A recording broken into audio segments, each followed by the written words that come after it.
ಅವ್ವಾರ ನೀವು ಹಾಲು ಹಿಂಡಿ ಕಾಸು ಹೆಪ್ಪು ಹಾಕ್ತಿರಲ್ಲ, ಬೆಳಗಾಗಿ ಎದ್ದು ನೋಡಿಬಿಟ್ರೆ ಎಂಥ ಚಲೋ ಕೆನೆ ಮೊಸರು, ಕಡದು ಬಿಟ್ರೆ ಬೆಣ್ಣೆ, ಕಾಸಿದ್ರು ತುಪ್ಪ. ಇದೆಲ್ಲ ಯಾಕಂದ್ರೆ ನೀವು ಹೆಪ್ಪಿಟ್ರಿ, ಅದಕ್ಕಾತ. ನೀವು ಹೆಪ್ಪಿಡೋದ್ರ ಬದಲು ಒಂದು ಸ್ವಲ್ಪ ಉಪ್ಪು ಇಟ್ಟುಬಿಟ್ರಿ ಹಾಲಿಗೆ. ಹಾಲಿಗೆ ಉಪ್ಪಿಟ್ರಿ ಅಂದ್ರೆ ಹಾಲಾಗಿ ಉಳಿಯೋದಲ್ಲ, ಹಾಲ ಹಾಕತಿ, ವಿಷ ಹಾಕತಿ, ಕೆಟ್ಟ ಹೊಕ್ಕತಿ, ಒಡೆದು ಹೊಕ್ಕತಿ. ಹಾಲಿಗೆ ಹೆಪ್ಪು ಹಾಕೋದೈತಲ್ಲ ಬದುಕಿನ ವಿಕಾಸ ಕ್ರಮ. ಹಾಲಿಗೆ ಉಪ್ಪು ಹಾಕೋದೈತಲ್ಲ ಬದುಕಿನ ವಿಕಾರ ಕ್ರಮ. ಕೆಟ್ಟ ಹೊಕ್ಕತಿ.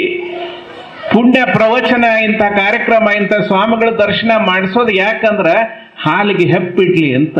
ನಮ್ಮ ಮಕ್ಕಳು ವಿಕಾಸಗೊಳ್ಳಲಿ, ನಮ್ಮ ಮಕ್ಕಳು ದೊಡ್ಡವರಾಗ್ಲಿ, ನಮ್ಮ ಮಕ್ಕಳು ಸುಸಂಸ್ಕೃತರಾಗ್ಲಿ ಅಂತ ಹಿರಿಯರು ಕಾಳಜಿಯಿಂದ ಅದನ್ನು ಹೇಳಿಸಿ ಹೇಳಿಸಿ ಹೇಳಿಸಿ ಹೇಳಿಸಿ ಆ ಮಕ್ಕಳ ಮನಸ್ಸು ಅರಳಲಿ ಅನ್ನೋದಕ್ಕೆ ಮಾಡ್ತಾರೆ.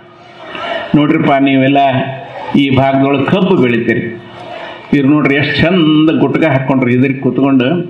ಇಲ್ಲಿ ಇಷ್ಟು ಮಂದಿ ಸ್ವಾಮಿಗಳು ಕುಂತಾರೆ. 7 ದಿವಸ ಇವರು ಪುರಾಣ ಹೇಳ್ಯಾರ. ಅಷ್ಟು ಕೃಷ್ಣಾ ನದಿಯಾಗ ಕೃಷ್ಣಾರ್ಪಿತಂ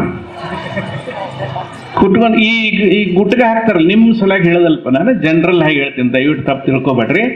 ಎಲ್ಲರಿಗೆ ಹಂಗೆ ಒಂದು ಮಾತು ಹೇಳ್ತೇನೆ ನಾನು.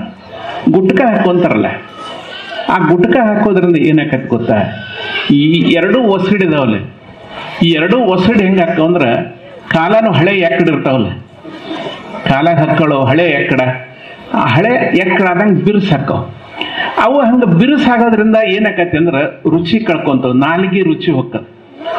ನಾಲ್ಗೆ ರುಚಿ ಹೋತಂದ್ರೆ ಊಟ ಹೋಗೋದು ಕಡಿಮೆ ಆಕತಿ. ನಿಮ್ಗೆ ಊಟ ಕಡಿಮೆ ಹಾಕೊಂತ ಹೋತಂದ್ರೆ ಮನುಷ್ಯ ದಿನಕ್ಕೊಂದು ಚಂದಾಗಿ ಸೊರಕ್ಕೊಂತ ಒಂದು ದಿವಸ ಸತ್ತು ಹೋಗಿಬಿಡ್ತಾನೆ. ಅದು ಹಾರ್ಟ್ ಫೇಲ್ ಆದ್ರೆ 1 ದಿನದಾಗ ಸಾಯ್ತಾನ ಮನುಷ್ಯ. ಆಕ್ಸಿಡೆಂಟ್ ಆದ್ರೆ 1 ದಿನದಾಗ ಸಾಯ್ತಾನ ಮನುಷ್ಯ.